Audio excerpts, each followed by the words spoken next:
Le train, vous le prenez, vous le mettez bien au fond de votre as. Voilà, en anglais pour les bilingues. Il vous a prévenu, cette année, ça sera mon prime. Ça rigolait. Ça rigolait. Encore un grand match de notre capitaine. Encore un grand match de Monsieur Ronald Araujo. Non, parce qu'il faut voir. Patron en défense aujourd'hui. Ailier. Non, parce que Jérémy Doku Araujo, en fait. Il fixe le défenseur, il pousse le ballon et il centre pied gauche. Ce qui amène au but de l'égalisation. Derrière, vous voyez le troisième buteur, 88e, Ronald Araujo, d'une tête. Pardon, mais pour moi, c'est lui l'homme du match aujourd'hui.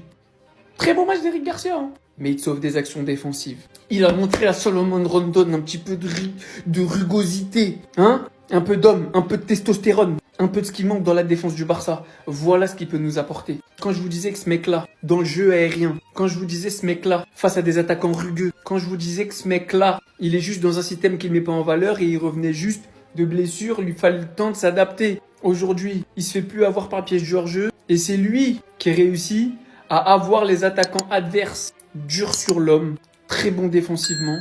Et s'il rajoute de l'apport offensif, alors là, j'en ai rien à foutre qu'il ait pas le jeu au pied de Koubarsi.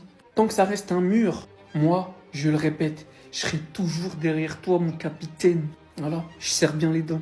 Parce que Wallah, quasiment personne peut dire qu'il était là. Après la double confrontation du Paris Saint-Germain, les deux doubles confrontations, personne peut dire qu'il était resté. Moi, oui. Donc, remontez pas dans le train. C'est fermé. On peut pas chier sur les gens comme vous l'avez fait, insulter les gens, menacer les gens et revenir aujourd'hui comme des petites fleurs et dire « Oh, alors, très bon match, hein, je remonte dans le train. » Non. Vous savez ce que j'apprécie énormément dans le football? C'est les hommes de parole. C'est ceux qui ont des couilles, des vrais. Je me rappelle à la pré-saison, lorsqu'il parlait de Prime, tout le monde se moquait de lui. Tout le monde le prenait pour un clown. Après toutes les erreurs qu'il a fait en Ligue des Champions, en championnat, le fait que ce soit une brute épaisse. Il y a même certains qui se sont permis de dire que c'est le diable de Tasmanie. Bon, j'avoue, ça c'est moi qui l'ai dit, j'avoue, ça se fait pas. Tout ça pour vous dire que depuis le début de la saison, ça n'en fait aucun doute, c'est le meilleur défenseur du FC Barcelone. En tout cas, en défense centrale, c'est le boss. Je pensais pas qu'il était suffisamment développé pour pouvoir anticiper bien les actions, mais en fait, il sait le faire, ça. Et c'est étonnant. C'est-à-dire qu'il est en capacité de savoir mettre les autres en position de hors-jeu. Mais enfin, Araujo, défensivement, il y a personne qui le passe. Il a une vélocité extraordinaire quand même pour un défenseur central. Je ne sais pas si vous avez remarqué, mais au niveau des relances, c'est beaucoup mieux. Avant, il avait des Timberland à la place de ses crampons. Donc c'est très très bien, Araujo. Il faut que tu continues comme ça. Ce qui te manque, c'est quoi? C'est de la concentration. Et donc, voilà, va falloir prouver que tu es plus concentré que tous les défenseurs centraux. Mais sinon, en vrai, c'est à toi. Moi, en tout cas, bien, alhamdoulilah. Aujourd'hui, en fait, quel Barcelonais peut tomber sur Donald Araujo? Non, Ronald. Aujourd'hui, c'était Ronald. Parce que lorsque le capitaine du FC Barcelone est bon, c'est Ronald. Quand il est mauvais, c'est Donald, le pote à Mickey. Mais aujourd'hui, il y a quoi à dire? Il va littéralement être impliqué sur 2 buts. Tu vois, sur le couloir là, tu pouvais penser que c'était Rashford. Il vient fixer son adversaire, puis déborder pour centrer. Derrière, il y a Ferran Torres qui va contrôler, tenter une sorte de volée, va être repoussé par le gardien. Et Eric Garcia va marquer derrière. Mais en tout cas, ce but de l'égalisation du FC Barcelone, ils le doivent bien à lui, hein. Victoire 3-1 du FC Barcelone face à Oviedo. Et Ronald Araujo, après sa passe décisive, même si c'était pas une passe D, mais une passe clé, eh bien c'est lui qui va conclure le match pour mettre le 3e but de la tête sur un centre de Rashford. Aujourd'hui, il aurait été décisif offensivement. Défensivement, ça va, il a eu ses petits duels, ses petits corps à corps avec Rondon. Et sinon, il y a quoi à dire sur lui?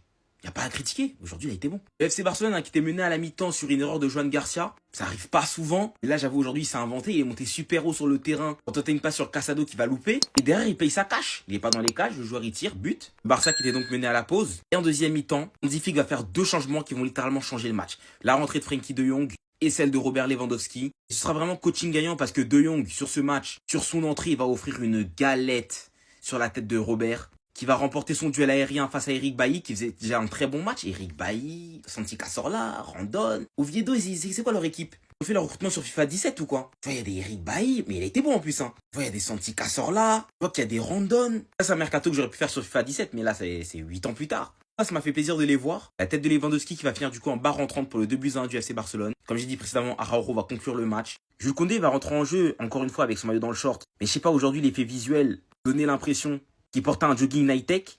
Je sais pas si c'est une bonne nouvelle ou une mauvaise nouvelle, les gars. Mais le meilleur ailier du Barça sur ce match, c'était pas Rafinha. C'était pas Rashford. C'était Araujo, les gars. Et c'est la vérité, les frères. Regardez comment il va déborder sur le premier but, les gars. Regardez-moi ça.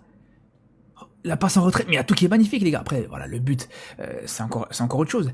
Mais les frères, est-ce qu'on se rend compte que ni Rashford, ni Rafinha a été capable de faire ça sur ce match? En fait, le problème, les gars, avec ces 2 joueurs-là, le problème de Rafinha, les gars, c'est qu'il tente pas assez. Il tente pas assez, les gars. Je sais pas s'il y a cette pression, parce que voilà, il est souvent critiqué, même au Brésil. Ah, c'est un faux Brésilien, c'est le Brésilien le moins technique. Mais souvent, Rafinha, on le voit très peu tenter ce genre de choses. Et à l'inverse, Rashford, il tente beaucoup trop ce genre de choses. Il tente beaucoup trop ce genre de dribble, mais il arrive pas à passer. Rashford, techniquement, les gars, c'est éclaté. Vraiment, faut le dire, les gars. Balle au pied, en termes de percussion, de provocation, c'est très mauvais, les gars. Au niveau de la qualité de frappe, je pense que, peut-être même derrière Yamal et Rafinha, mais, et même peut-être, ça se tape, hein. Franchement, ça se tape peut-être avec Rafinha. Qualité de frappe de Rashford, waouh. On l'a vu sur ce match, les gars. 2 frappes exceptionnelles, les frères.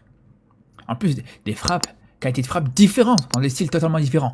De Yamal est différent de Rafinha pour le coup.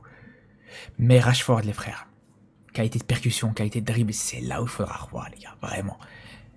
Et dites-vous que Araujo, les gars, Araujo a été capable de te faire une action clairement d'un ailier que beaucoup d'autres joueurs à son poste auraient été incapables de faire, tout simplement. Tout de suite, ça mérite pas des excuses, mais il a fait un bon match.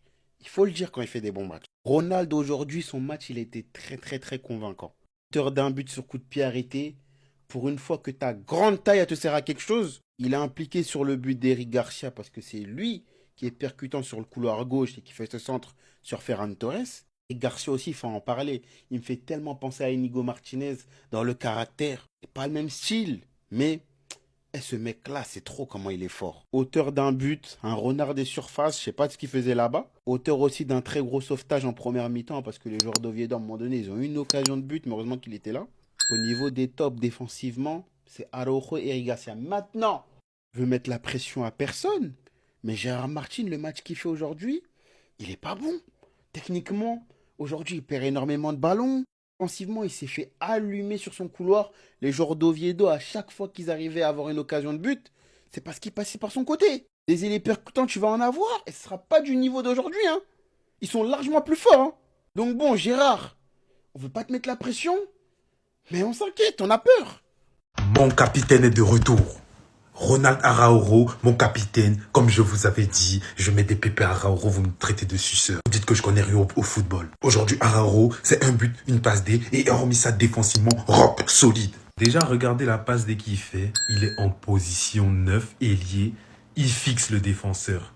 Araujo, après on va dire techniquement. Regardez, le voilà, c'est un balleur. C'est un balleur. Ensuite, il va marquer sur corner en fin de match. Victoire 3-1. Mais dans ce match, moi, je voulais parler de 2 choses. Et moi, je voulais parler de quelque chose dans cette vidéo. C'est plus possible. Premièrement, Olmo, c'est pas possible. Il est sur le banc. Il rentre, il fait un gros match. Il commence, il est nul. Le cycle infernal, c'est plus possible. Il doit se bouger parce que son match aujourd'hui, c'est cataclysmique. Ensuite, je voulais parler de tous les Barcelonais qui ont les chibres à sac à dos dans la bouche. C'est un très bon joueur, je l'aime de ouf, mais c'est pas De Jong. Et je vous ai toujours dit ça, sac à dos, c'est pas De Jong. De Jong, c'est la classe, c'est le miel, c'est du luxe, c'est du pur, wesh, De Jong, c'est De Jong. Et Pedri, sans De Jong, c'est pas Pedri. Aujourd'hui, on voyait ça au milieu. Pedri faisait tout. Il était à la construction, la récupération. Il était surchargé. Quand De Jong est rentré, Pedri a commencé à un peu souffler, il avait le temps de faire ce qu'il voulait. Parce que De Jong a une tenue de balle que Casado n'aura jamais. Il a une classe, il a un luxe, il a quelque chose de ouf. La preuve, il rentre, il fait marquer Robertinho. Robertinho aussi, incroyable, finition chirurgicale. Et Eric Garcia qui finit homme du match. Cet homme, je sais plus quoi dire, le couteau suisse. Il peut jouer partout, il sera bon, c'est incroyable. Bref, le Barça gagne et mon capitaine est de retour. Araujo va faire une bonne saison, une grande saison. C'est ma 5e vidéo sur lui. Merci.